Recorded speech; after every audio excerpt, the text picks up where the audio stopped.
Welcome back to the program. We are joined today by Gilbert Doctorow, an historian, international affairs analyst, and author of War Diaries, the Russian-Ukraine War.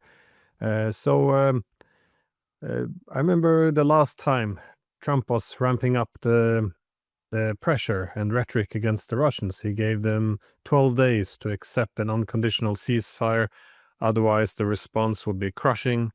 This, of course, the prospect of America going, if not to war with Russia, but at least putting its might behind the attempt of crushing Russia, created a lot of excitement. And then the 12 days expired. They met in Alaska, and Trump took the unconditional ceasefire off the table.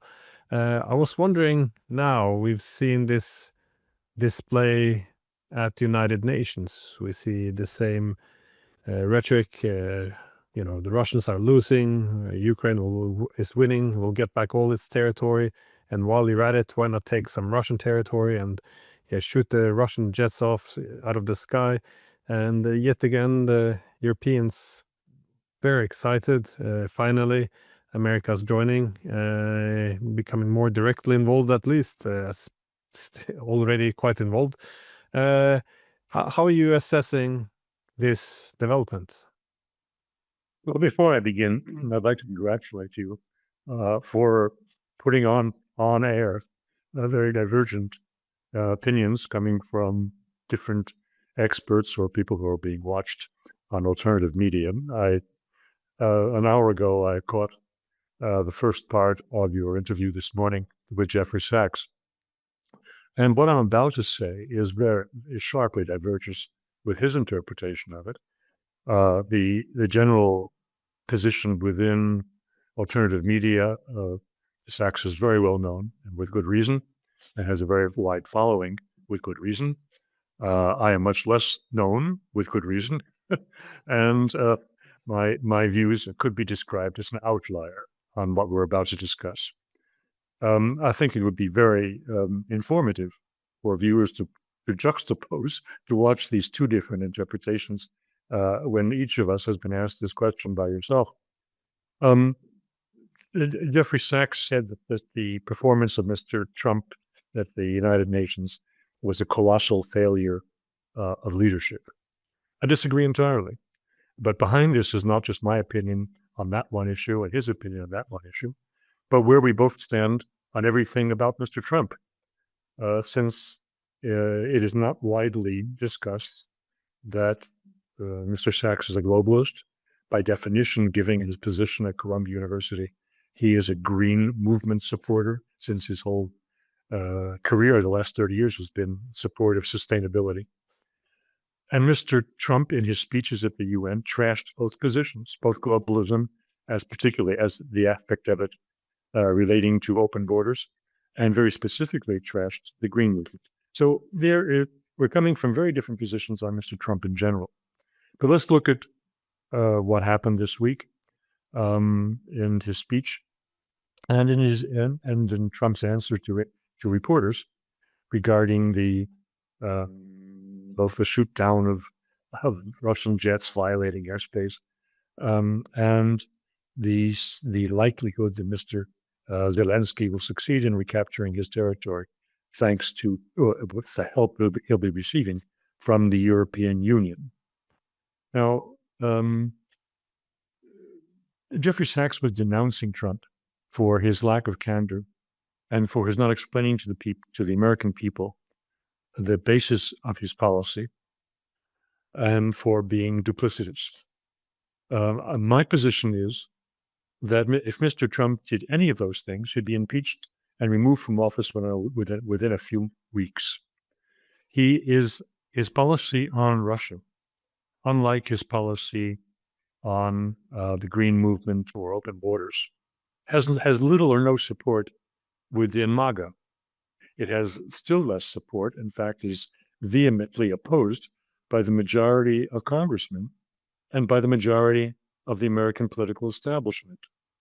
For that reason, there is no candor in his speech. There is duplicity, double talk, and he's leading people on. This was my first conclusion regarding his remarks respect of the likelihood of Mr. Zelensky winning the war against Russia. There was an initial reaction among European leaders of glee. It was not just Lindsey Graham in the States who was taken in by this. It was all of the European the top leadership, whether it's Merz or Starmer or Macron. Macron was sitting next to Trump and looked very pleased to hear Trump say that he's really thinks Zelensky can succeed. Well, that was the initial reaction. After a bit of time and reflection, and after people like the Financial Times came out and said, hey, by the way, it could be that Mr. Trump's word shouldn't be taken at face value, and that in fact, he is setting the stage for an American off-ramp and for Europe to be blamed, because there will be a blame game, for the eventual defeat and capitulation of Ukraine. Well, that has now become a consensus view within the spokespeople for the European Union, like Kaja Kallas, who came out and said precisely that. But, well, not precisely. What she said was that Ukraine cannot succeed with the help of the European Union alone. That is a hint that the United States should be part of the party, of the group. But it suggests that they now understand that they have been taken for fools, or as one reader of my recent essay said, that Mr. Trump was trolling them, which is indeed my view of the situation. If he said openly that he expects Mr. Zelensky to be defeated and so on, he would find enormous resistance within all of Congress. So that's the game he's playing. Also, the question of the paper tiger remark, an insult to the Russians. Indeed, some Russian readers of my interviews, as they're translated into Russian by one or another Russian internet platform, have said that this was an insult to Putin. Well, let me give my brief explanation. Mr. Trump wants to be a peacemaker. He wants the war to end.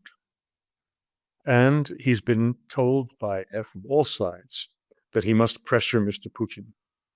I believe he is pressuring Mr. Putin. And this taunt of Russia being a paper tiger was part of the pressure techniques of Donald Trump on Mr. Putin, but not in the sense that the European leaders and many in Congress would like it to be. The taunt is, Vladimir, get it over with now. Crush Ukraine now. Now, I said in a recent interview that it could be done if Mr. Putin took out the Ereshniks and destroyed Bankovskaya Ulitsa, the street in downtown Kiev where most of the government offices are. One Russian reader and commentator said, you're 100% right. For a Russian to write that is rather brave.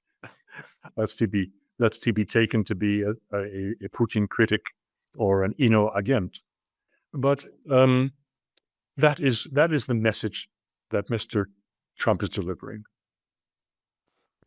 It is interesting, though, that the peacemaker is not always able to make peace, because it's feared of being a sign of weakness. So, for example, you saw toward the end of the Cold War when Reagan wanted to open up talks with the Soviets and discuss how to improve relations and have more peace.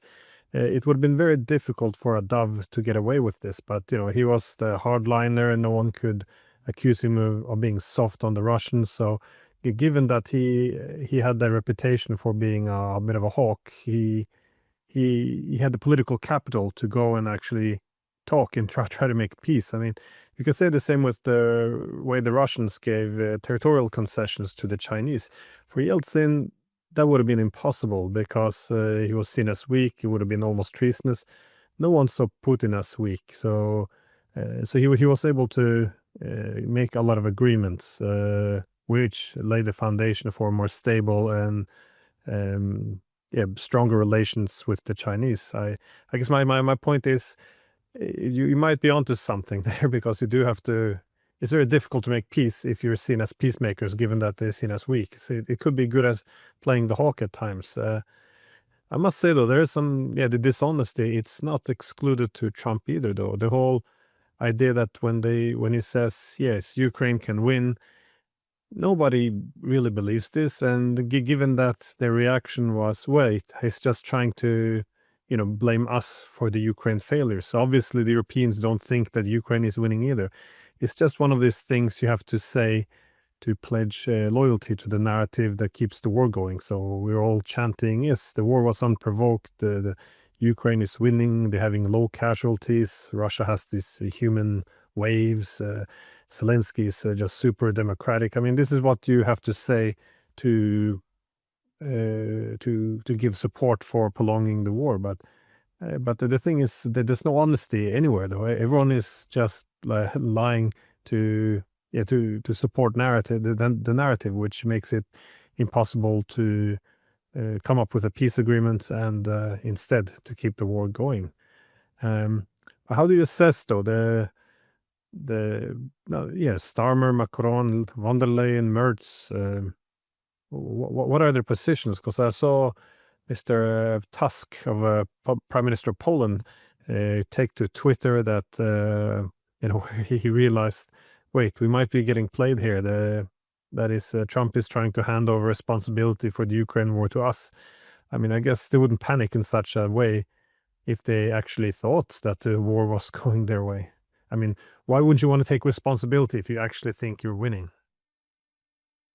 Well, they are so heavily invested in all of this tripe and all of this nonsense that it's very difficult for them, particularly since they locked arms, and they are very critical of any member of the 27 countries that breaks ranks, as Fico in Slovakia and Orban in Hungary have done. So they will make a move, but they're putting it off, a move towards reality, to get out of the bubble. But let me be very precise about duplicitousness and lying to the public, or falsehoods that Mr. Trump is spreading. That is in one area, maybe in a few other areas, but the area that is of note is his policy on the Ukraine-Russia war, and on what he expects American relations with Russia to be after the war. He doesn't dare set it out in a straightforward, honest, candid way, for the reason I just said. He would lose all of his political support and become a lame duck president instantly, if not impeached, if that's what he did. At the same time, his speech to the UN was perfectly candid and honest, and showed leadership. Whether you like the direction of his leadership is another question. That's a personal choice of anyone who's listening. But he was perfectly candid and expressing his heartfelt thoughts about open borders, about the renewables as a substitute for traditional fossil fuels. And he was perfectly honest and candid, if anyone bothered to listen to the end of his speech, about a multipolar world. Why do I say that? He established that it is the obligation of heads of state and heads of government to look after the prosperity of their peoples, and to give support to the traditions and national traditions of each country, which establish the uniqueness and the sovereignty of those countries. My goodness, That is a complete break with the underlying principles of the neocons and of globalism. And that was speaking from the heart. So he does have a heart, and he does speak from it, but not on Ukraine and Russia. But I hear what you're saying. John Mersheimer, he interpreted it in the same way that this was this statement, which was very belligerent on paper and rhetoric, that what it effectively did was to wash Trump's hands of the Ukraine war. And I thought this was convincing, because when he said, "Will he go shoot down Russian jets, but America won't participate, and you can put crushing sanctions on Russia and secondary sanctions, which will also crush Europe, but you go first, and then we'll join later." Yeah, we'll send all the weapons, they can retake all the territory, but you have to buy them from us. It's and they don't really have the money. America don't have the weapons, and the Ukrainians don't have the soldiers. So one I guess I found your argument in your article quite convincing in this sense. But I do have to say, though, that words, they do matter, though, and the rhetoric can be quite dangerous. This whole argument of striking deeper inside Russia, they're going to send more weapons. Well, that's one of the things that made Lindsey Graham just giddy like a little schoolgirl, that now America wouldn't put any limits on weapons, so you're going to have this long-range missile striking deep inside Russia, which is effectively then an American attack on Russia. And with the Russian jets as well, I mean, once those words have been uttered, they have to be taken into account by Russia. And again, they made it very clear, if anyone in Europe thinks about firing upon a Russian jet, then it's war. There's no other path. So it seems that the rhetoric, nonetheless, is intensifying now. It would be troublesome if there were anything true, the claims and the demands and the fists in the air from European leaders. What Trump was doing was calling their bluff. And it is a bluff, because he knows and they know that they don't have the wherewithal to do anything without the United States. And it also is calling the bluff of the Americans, the people under him, who are saying to him, and he then repeats, "Oh, we will ship 3,000 missiles to Ukraine so that they can strike deep." Well, that issue has been taken up by Russian analysts on air, on state television, and they insist these weapons haven't been produced yet. We're speaking about something 3 years from now. When Trump said he's going to ship them, he didn't say when. Oh, he said when, but it wasn't serious. It's not going to be in 3 weeks. Therefore, this belligerency that seemed apparent and that could have made people like Lindsey Graham delighted is also a bluff and empty talk. In the meantime, Mr. Putin, the lawyer, he is a trained lawyer after all, who doesn't want to start to take an action that is no longer a special military operation, but in fact an act of war. He doesn't want to do that without the specific authorization of his parliament. That man, the lawyer, is working at odds with the man who is the supreme commander-in-chief of the Russian armed forces, which also was named Vladimir Vladimirovich Putin. So we have this contradiction at the top of Russia, and it should be resolved. It's been lingering and lingering. Yeah, well, Zelensky was making some comments that he might hit, I'm not sure if he was going to hit Moscow with tomahawks, something along those lines. But I saw a report, I haven't had it verified, but I read that the tomahawks are not forthcoming. So again, this would also be something that would cause a direct war between NATO and Russia. So I guess there is some, behind the wild rhetoric, there seems still to be some common sense. But on the issue of common sense, what do you see actually happening now at the moment? I mean, you followed the war very carefully with your war diaries, and there's been, a gradual unraveling over time. We tried to patch up the holes with new weapons, more aggressive recruitment strategies in Ukraine, but at the moment, there's a lot of regions now which are being encircled, not just Pokrovsk or Konstantinovka, but Kupiansk that might be the most critical one. There's a lot of problems building up. Also the Zaporizhia front, which is now being closed off both from the west and the east. But once countries get desperate, and you did say the Europeans, they've committed themselves fully to this, and if there is no diplomatic path, I'm always worried that desperation translates into stupidity, and there doesn't seem to be a shortage of that at this moment in Europe. So what do you think? What do you see happening? I know I ask because I see the Russians now shipping Oreshniks to Belarus, so I'm not sure if they will know something we don't know yet. Mm-hmm. Well, to a couple of things. First, to ease the difficulty of listeners to this, Kupiansk has been described as a major fortified outpost of Ukraine. It is a logistical hub, yes, but it is also a city protecting Kharkiv.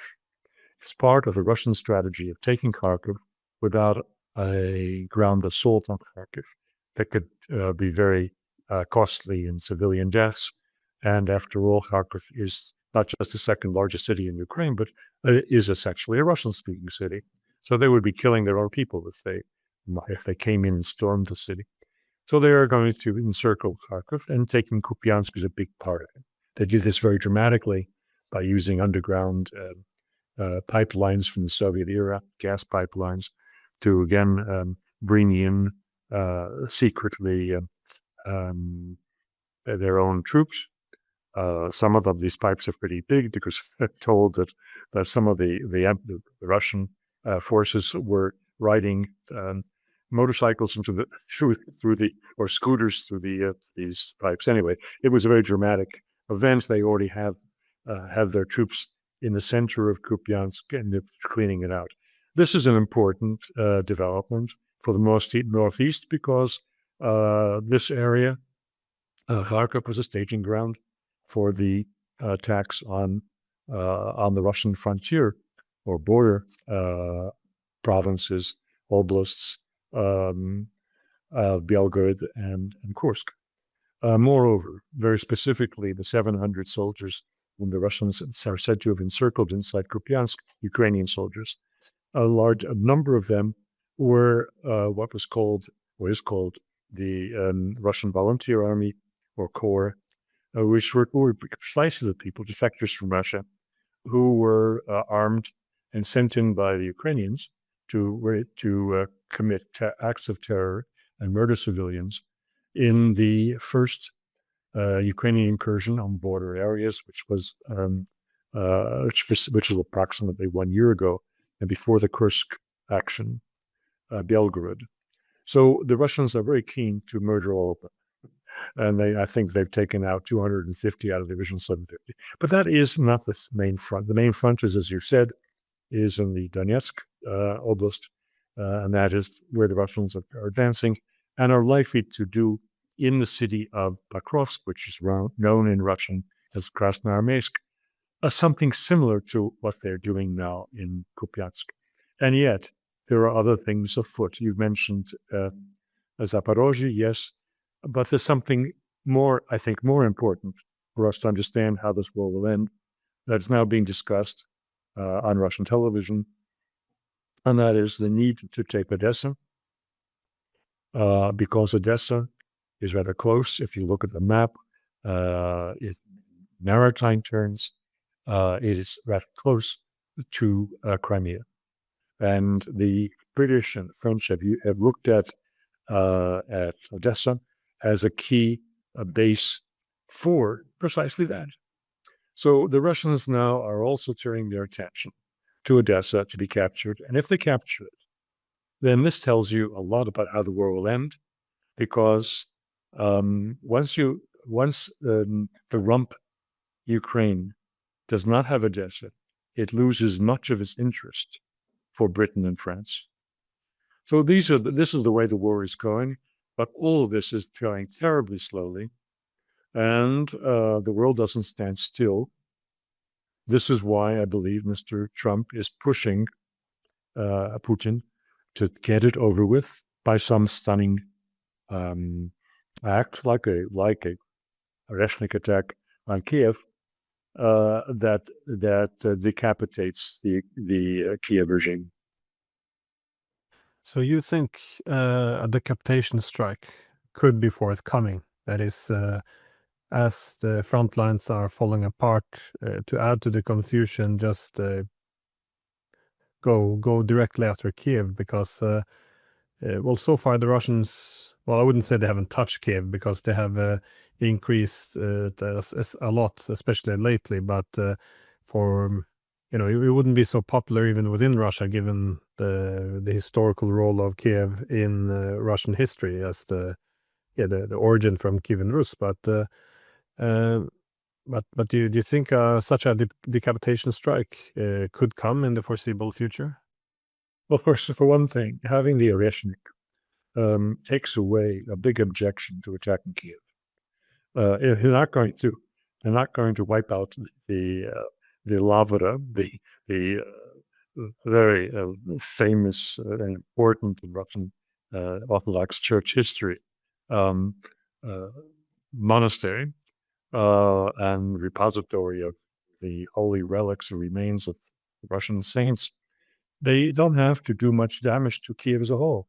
They just have to wipe out and go deep to get to the safekeeping places of underground of Mr. Zelensky and his close circle on Bankovskaya ulica and one or two other locations. So the material damage to Kiev will be minimum.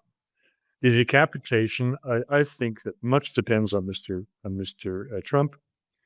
If he were, for example, to really step up sanctions, do something that severely interrupts the Russian economy, or which is within his power, he can do some nasty things. That might just push Putin to do what he otherwise should be doing, which is to go from this war of attrition, which can go on much too long, to finishing up the Zelensky regime. We'll see. I thought there was a big chance of something like this happening after the attack on Russia's nuclear forces, that this was something that they couldn't, something that would put an end to the attrition warfare. But yet it's they seem to continue the same approach. My last question, though, I just wanted to ask about this recent tensions between the Europeans and Russia, because I had on also 2 days ago, I did an interview with Colonel Douglas McGregor, which was previously an advisor to the U.S. Secretary of Defense, and he argued that in conversation with different people from U.S. intelligence, that they kind of dismissed this as being a European hoax. They were exaggerating. The Estonians especially were not credible.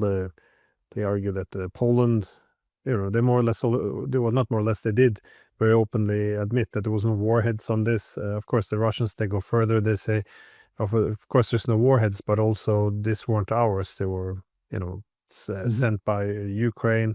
Again, I don't sit on any evidence here, so it's not for me to say. But what do you make of these tensions, though? Because even if it is Russia doing it to perhaps send a signal that we can also bring the war to you, even if this is the case, I'm a bit not perplexed, but I take note of the European excitement in this. That they can almost show the smoking gun coming from Russia. That now we have some legitimacy to step this up or pull the Americans in. I'm not really sure. even in this country, because I mean, in Norway, in Oslo, there was, they thought they saw drones, like, oh, Russia. And at the end of the day, they're not sure if it was a drone. And the next day, they arrested someone on a different drone, but, he's a Norwegian. So it doesn't make any sense. But this impulse always to run into this almost excitement that now finally the Russians have attacked us. Now we can, do something. It is very strange to me. Well, none of us knows for sure, and I doubt that the truth behind this will be known for decades. But we come at it from our own conceptualizations, and my conceptualization is that this fits in line with a typical false flag operation designed and partly executed by the British, by the MI6. I look at timing. Timing is important. In the case of Estonia, Kaja Kallas herself said, it was a week ago, the Russians have made these incursions 4 times this year. Okay. Why didn't you say anything before? Why is it coming up now? Why suddenly out of nowhere is Norway coming up? Why suddenly is Denmark, and their prime minister, by the way, not the military. The military are much more cautious than Denmark. They say they have no idea where this is coming from, and it could come from a ship in the Baltic Sea, and it could be anybody's ship. But it's the real Russophobe prime minister of Denmark who said, "Oh, we can't rule out Russia." Okay, I believe MI6 is behind this because it fits a pattern. If you go back over the last decade, every time there is some kind of big false flag operation, whether it was in Syria or in Russia, relating to Russia, it coincides with something. Well, the murder death of Alexei Navalny. It came, a week before the Munich Security Conference, when his widow had already been prepared to come to speak. Well, that's interesting. But it was a setup. Who had access to him in the far north? Well, the Brits have a very extensive system of espionage and activities across Russia, particularly with the assistance of people who can pass for Russians, Russian-speaking Ukrainians who worked with them, as Ukrainian intelligence. And I said at the time that Navalny was killed by the Brits.